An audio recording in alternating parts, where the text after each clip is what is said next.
This is the Men's Room Podcast, where relief is your duty and your innate self is welcome. I'm your host, Ish Mendoza, and I'm glad that you stopped by. The time has come. Episode number 1 is upon us, folks. FOLX, because I'm politically correct, of course. So if you're coming with the intention of finding controversy, well, I hate to break it to you, you're going to have to wait till at least minute 11 or so to hear all that stuff. But I'm really happy that you stopped by to check things out a bit. I wanted to address a couple of things immediately before we begin further. The tagline, where relief is your duty and your innate self is welcome. If you haven't already made the connection, and based on our podcast logo, it's a double entendre. I'm talking about bathroom stuff. But it's layered. It actually has some truth and intention, because the hope is to talk about finding relief and mending, and to bring our authentic selves, our innate selves, are welcome. So it has double meaning intentionally, but hopefully it's fun as well. I also wanted to talk about the elephant in the room, and I'm not talking about my waistline, people. I'm talking about my name, of course. I presented myself and introduced myself as Ish Mendoza. But there is a large group of people that don't know me as Ish. I'll explain. My given name is Ismael Mendoza, which is Spanish for Ishmael. And it's my given name, it's my legal name, Ismael. And it's a pretty interesting story of how my name came to be. You see, my parents were reading this book and they were inspired by some of the names. It's a small, low-key, relatively unknown book. You probably haven't heard of it. It's called the Holy Bible. So let me paint a picture. The year is 1985, March 18th, just after 10 p.m. And I, brand new baby number 2, was introduced to my parents. And so the hospital room was just filled with this high emotions, and my parents looked at each other, and they looked at me, and they just became instantly so filled with disdain and hatred for this new baby boy. So they named him Ismael in the United States of America, where the primary language is English. Thanks, Mom and Dad. I'm just kidding. Well, I am not kidding about my name being Ismael, but I'm kidding about the story of how it became to be. But of course, Ismael in an English-speaking country is naturally butchered, and I've heard my name used incorrectly in so many different ways throughout my life. Man, kids can be really cruel. I've heard things like fish smells, ish smells in here, put some deodorant on, your armpits stink. Yeah, a lot of, smell-based insults. Kids can be so cruel. Kids and wives can be really cruel. But if you're familiar with the way Spanish names are given to males, there's typically an ito added at the end of the name to indicate one's littleness. So similar to a young boy named John, he becomes Johnny. Sam, Sammy. In Spanish, Juan, he goes Juanito. Samuel, Samuelito.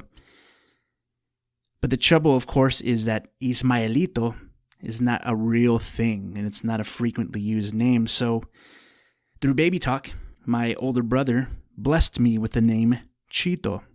And that's how my childhood nickname carried on into the rest of my life, into adulthood.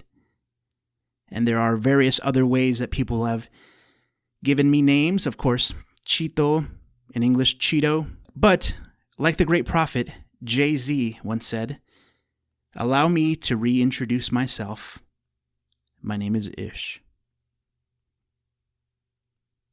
And so beyond the name, I am influenced by my culture, by my upbringing, by a lot of different circles. We are shaped by the products of our environment, by the genetics, and so many other things. So for me, I'm a husband, I'm a father, I'm a believer, I'm a Mexican American, I'm a tech professional. I'm so many other things that are products of the way I lived my life. And so here I am today, having existed in so many circles that shape who I am. Maybe that's why I'm round-shaped. Talk about the elephant in the room again. But I digress. If you've gathered from the title of the show, I wanted to talk about the subject of community. Do you remember when you were a kid, this idea of having two cups on two ends and a string pulled tightly that allowed communication to happen from one cup to another? So you had your sibling or friend on the other side of the cup, 15 to 20 feet away, and you talked into the cup, and the person on the other side was able to make out something very clear like, that was our old school cell phones ways of communicating. And this is similar to that. Not that it is a muffled conversation, but it is a two-way dialogue. And so you may be asking yourself, how is it sort of a two-way dialogue if you're an individual person speaking into a microphone? Well, that's a great question. And the reason why is I want to actively build a community, a two-way conversational dialogue where we are able to engage with each other. I want this to be asynchronous and interactive, a way for us to have a dialogue. I am a really big fan of podcasts, and typically a podcast for me allows for me to shut my brain off, pop in a headphone or two, and it allows for me to do something with my hands, shutting my brain off and listening to a long-form conversation of someone else. But I thought about it, and I didn't want this to be sort of the same interaction. What my hope is that we create a community where we stay engaged with one another. And the way we're going to do that is through questions, polls, social media engagements, emails. My DMs are open for you to send me your feedback. I'd love to hear about the ways that we can constantly improve and also ways that we can maintain a dialogue. I want to start by asking you all a question. What is community? What is community to you? It might be the actual definition that you're thinking of, or it may be a personal community that comes to mind for you. I wanted to dig in a little bit and talk about some things that I was reading about the subject of community. There's a gentleman by the name of Richard Millington who is based in the UK, and he's the founder of an organization called Feverbee, which is an advertising and marketing group, and he published an article about the 5 different types of communities. The first is interests. So these are communities of people who share the same interests or passions. So I was thinking about some examples of that. Have you guys ever seen the Jeep Wrangler owners that will pass by each other and they give each other a little wave? That's an example of a community of common interests. They're both Jeep Wrangler owners. They're both douchebags.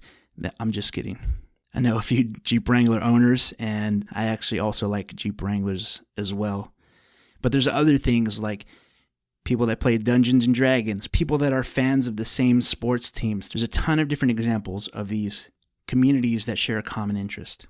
Another type of community is action. So these are communities of people trying to bring about change. I think the biggest example that we see in this sort of space is politics. People that have a desire to see a specific type of change, and so they affiliate with a political party that has an action in mind. Another type of community is place. These are communities of people brought together by geographical boundaries. So think of your neighborhood community, think of your city, your state. These are location-based communities. The next type of community is practice. Communities of people in the same sort of professions or that undertake the same sort of activities. So a community of doctors, a community of lawyers, and so many other professions that have a community. And the final community that Millington writes about is circumstance. So these are communities of people brought together by an external situation or event. So you can think about victims of a natural disaster or survivors of a traumatic event. These are people that are brought together by circumstances. And I was thinking about the communities that I am involved in, and some of them are hybrids. So, for example, I'm a Mexican American, and my outlook may be different than a Mexican native. It's also different than a white American as well. And that's a place, so there was a certain circumstance that happened. As a Mexican American, historically, mine and a lot of other families here immigrated with some hardships. And that can be either having to risk your lives to cross the border into the United States, or the various red tape that it takes for one to become a U.S. citizen. So this is an example of a place and a circumstance. So what types of communities do you belong in? And what type of community is this? Well, I hope it's a common interest community. I hope that's the first thing. Maybe the place that you're coming from, either physically or mentally, and a potential circumstance has brought you to seek out community in this way. Let's foster that. Let's run with it. Whatever the situation is, whatever the type of community is that we're trying to build, let's build a community nonetheless. I want to end with a story. Now, it's not a formal final thought like the GOAT Jerry Springer, R.I.P. to the legend, but it's a story about how a community was built. In 2014, my wife and I moved into a one-bedroom apartment. It was a little quadplex apartment complex, and we lived on the top floor of one of the units. And it was a pretty cool little spot. Kind of old, built in the 1920s, original wood floors, and just the right size for the two of us and our dog and cats. So it was a Friday evening, and a Friday evening not unlike a lot of the other Friday evenings that we had. It was about 7 or 8 p.m., and we opened a bottle of wine. We were relaxing and watching a movie, and we used to play a game that we called Gunshots or Fireworks, where the rules are pretty simple. You hear a loud bang, and then you guess if it was a gunshot or a firework. If you've ever lived in the hood yourself, you've likely played a similar game, and often we were never able to fully distinguish between a gunshot or firework in a lot of cases, especially when you hear multiple bangs. But that was the fun part of the game. In our neighborhood, there was a lot of foot traffic, a lot of people walking around at all hours of the night, and so it was not uncommon to hear sort of the rumblings around us. On this particular night, however, we were alarmed with the most agonizing scream we've ever heard, just this just horrendous scream of death. And so immediately I sprung into action, and I ran out the back door, down the stairs, around the building to find out where these sounds were coming from and how I can help. Now, mind you, we're chilling in our room, so your boy's running out in his chones and nothing else. No weapons, nothing prepared. And so I come around the corner, and I see this huge pit bull just chomping at this woman's leg. And this pit bull shaking his head, and this woman's just screaming in agony. And the owner of the pit bull has a leash, but is definitely not in control of his dog.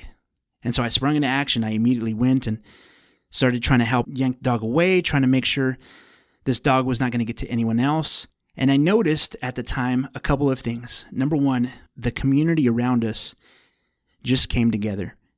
We didn't know any of our neighbors at the time. Everyone was pretty quiet amongst each other, but it was really beautiful to see all the people come together to help in this dire situation. People grabbed whatever weapons they could, from broom handles to bats and chanclas, and no lie, one of the dudes, he must have been a LARPer or something, but this dude came out with a full trident, and I think another one with a bayonet, one of those old school guns. But anyway, everyone just grabbed whatever they could, sprung into action, and this community just came together to help this woman that was in need. And so my wife came down the stairs from the front door, way more equipped than I was, fully clothed, with a phone calling 911 and also a bat in hand. We were able to get this dog away from this woman, and we stayed around to make sure that this woman was safely loaded into the ambulance and was taken care of. The owner of the dog fled the scene, nowhere to be found. And the story goes that this woman of about 50 or 60 years old was having an evening stroll where she went to go pick up a carton of ice cream to enjoy with her husband and was attacked out of nowhere by this dog.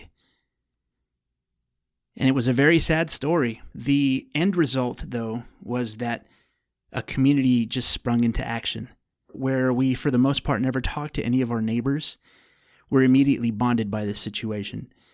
It was also beautiful knowing that when there was a dangerous situation, this community was ready to help.